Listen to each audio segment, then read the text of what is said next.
नमस्कार दोस्तों, अश्वमेध नर्सिंग ट्यूटर्स में आप सभी का स्वागत है। यहाँ पर हम आज क्रिटिकल थिंकिंग के बारे में पढ़ने वाले हैं। क्रिटिकल थिंकिंग की नर्सिंग प्रोसेस ये भी इसके बाद हम देखने वाले हैं। तो नर्सिंग प्रोसेस अगर आपको कंप्लीट करना है या नर्सिंग प्रोसेस करना है तो हमें क्रिटिकल थिंक करना पड़ता है। क्रिटिकल उसको किसी चीज को क्रिटिकली थिंक किया तो इजीली हो जाता है। ठीक है, क्रिटिकल थिंकिंग के बारे में पहले देख लेंगे, डेफिनेशन के बारे में। Critical thinking, it is an ability to think clearly and rationally by using various aspects of thinking. यहाँ पर अगर कोई चीज को हमें थिंक करना है या किसी चीज के बारे में सोचना है तो हमें क्या करना होगा, उसे क्लियरली थिंक करना होगा या उसके बाद राशनली बोलते हैं विद पर्पस, किसी पर्पस के तहत उसको हमें सोचना है।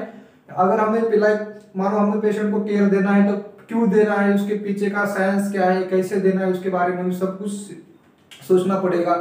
ये क्रिटिकल थिंकिंग के डेफिनेशन। उसके बाद next definition, it is process of actively and skilfully applying, analysing, synthesising and evaluating identified information by observation, experience, reasoning to solve the problems और टू प्रोवाइड द सॉल्यूशन। ये main definition है इसकी। It is process of actively and skilfully applying. यहाँ पर हम कोई भी अगर यहाँ पर हम नर्सिंग के बारे में देख लेते हैं तो नर्सिंग के बारे में यहाँ पर अगर किसी पेशेंट को कोई हमें नर्सिंग केयर प्लान लिखना है तो वहां पर या नर्सिंग केयर प्रोवाइड करनी है तो प्रोवाइड केयर क्यों करनी है। यहाँ पर हमें एक्टिवली उसके बारे में सोचना पड़ता है। ठीक है, या स्किलफुली डिफरेंट स्किल यूज करके हम क्या कर सकते हैं, उसको सोच सकते हैं। उसके बाद apply, analyse and synthesise and evaluating identified informations.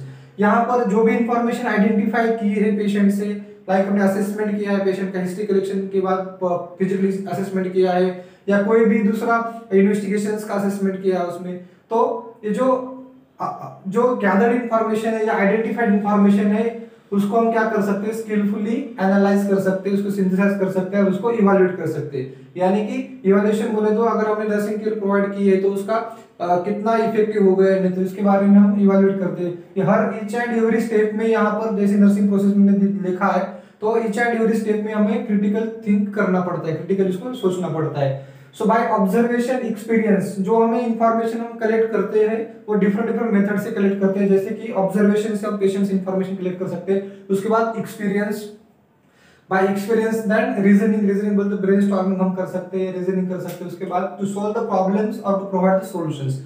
कोई भी प्रॉब्लम्स हमें दिया जाता है तो उसको सॉल्व करने के लिए या उसका सॉल्यूशन प्रोवाइड करने के लिए हम क्रिटिकली थिंक करते हैं या क्रिटिकली हम उसको सोचते हैं।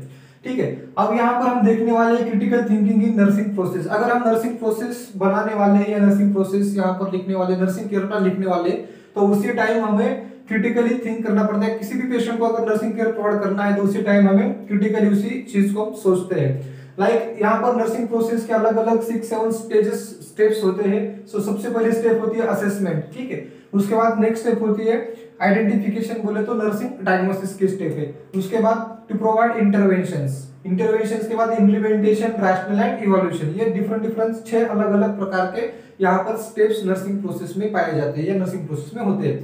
तो इसमें हम सबसे पहले देख लेंगे असेसमेंट में। असेसमेंट जो फर्स्ट स्टेप है, असेसमेंट में हम उसका subjective assessment and objective assessment यहाँ पर पेशेंट का करते हैं। यहाँ पर सब्जेक्टिव असेसमेंट में पेशेंट का जो सब्जेक्टिव डाटा है उसको सब्जेक्टिव डेटा को हम कलेक्ट कर लेते हैं। तो सब्जेक्टिव डेटा जो होता है वो हम अलग अलग लोगों से या पेशेंट से हम क्या कर सकते हैं, कलेक्ट कर सकते हैं। अगर पेशेंट असेसमेंट है, असेसमेंट में हम क्या कर सकते हैं, पेशेंट से सेल्फ डेटा कलेक्ट कर सकते हैं। उसके बाद उसका रिलेटिव जो रहेगा, ठीक है, रिलेटिव से हम क्या कर सकते हैं, डेटा कलेक्ट कर सकते हैं सब्जेक्टिव डेटा में। उसके बाद कोई भी हेल्थ पर्सनल जो रहेगा, ठीक है, हेल्थ पर्सनल रहेगा या कोई भी इन्वेस्टिगेशन फाइल्स वगैरह रहेगी उससे हम क्या कर सकते हैं, सब्जेक्टिव डेटा यहाँ पर कलेक्ट कर सकते हैं। उसके बाद सब्जेक्टिव डेटा के बाद असेसमेंट में नेक्स्ट आता है ऑब्जेक्टिव डेटा। ऑब्जेक्टिव डेटा में जो भी बाय ऑब्जर्वेशन हम क्या कर सकते हैं, पेशेंट का ऑब्जर्वेशन करते हैं। ऑब्जर्वेशन करने के बाद हम क्या करते हैं, उसका ऑब्जेक्टिव डेटा यहाँ पर कलेक्ट कर लेते हैं। ऑब्जेक्टिव डेटा कलेक्ट करने के लिए हमें क्या करना पड़ता है, जो नर्सिंग प्रोसेस के या फिजिकल असेसमेंट के जो 4-5 steps, inspection, palpation, percussion, auscultation है, ये अलग अलग डिफरेंट स्टेप्स यूज करके हम क्या कर सकते हैं, ऑब्जेक्टिव डेटा वहां पर कलेक्ट कर सकते हैं। उसके बाद नेक्स्ट स्टेप आता है आइडेंटिफिकेशन। आइडेंटिफिकेशन बोले तो नर्सिंग डायग्नोसिस, जो हमारे नर्सिंग प्रोसेस में नर्सिंग डायग्नोसिस से जाना जाता है। ठीक है, तो आइडेंटिफिकेशन प्रोसेस में हम नर्सिंग डायग्नोसिस देख लेंगे। नर्सिंग डायग्नोसिस में पेशेंट की नीड क्या है। ठीक है, तो अगर पेशेंट को फीवर है, ठीक है, या पेशेंट का पेन है, बॉडी को पेन है, पेशेंट को बॉडी पेन है, तो हम उसके as per the priority needs हम क्या कर सकते हैं, उसके जो प्रॉब्लम उसको आइडेंटिफाई कर सकते हैं, और जो प्रॉब्लम आइडेंटिफाई किया है, आइडेंटिफाइड प्रॉब्लम को हम उसको सोल्यूशन निकालते हैं। अगर उसको सोल्यूशन निकालना है तो सोल्यूशन निकालने के लिए हमें क्या करना होता है, क्रिटिकली उसको थिंक करना होता है। ठीक है, क्रिटिकली थिंक करने के बाद जो स्पेशल हम उसको इन्वेस्टिगेशन प्रोवाइड करते हैं, इन्वेस्टिगेशंस इंटरवेंशन प्रोवाइड करने के बाद जो भी हमें उसका रिजल्ट मिलता है वो यहाँ पर हम इवैल्यूएट करके बता देते हैं नर्सिंग प्रोसेस इफेक्टिव हुई है कि नहीं, क्योंकि उससे पहले हम क्रिटिकली उसको थिंक करते हैं। उसके बाद आइडेंटिफिकेशन के बाद जो नेक्स्ट प्रोसेस आती है to provide intervention. Intervention provide करने के टाइम भी हमें सोचना पड़ता है, क्रिटिकली उसको थिंक करना पड़ता है। लाइक पेशेंट को अगर फेवर है, पेन है, तो पेन क्यों है, ठीक है, इसके पीछे का रीजन क्या है पेन के नीचे। अगर सर्जिकल इंटरवेंशन है तो सर्जिकल कौन से पार्ट्स पे सर्जरी है, अगर पेशेंट को हम ऐसा कंफर्ट पोजीशन प्रोवाइड करना है तो कैसे प्रोवाइड करेंगे। So each and everything, each and every aspects हमको क्या करना होता है, सोचना पड़ता है, क्रिटिकली उसको हम एनालाइज करते हैं। उसके बाद नेक्स्ट आता है इम्प्लीमेंटेशन। इम्प्लीमेंटेशन बोले तो हमें कुछ भी इंटरवेंशन उसको प्रोवाइड करना है, किसी तरह से इंप्लीमेंट किया है या नहीं किया, उसको हम इम्प्लीमेंटेशन बोलते हैं।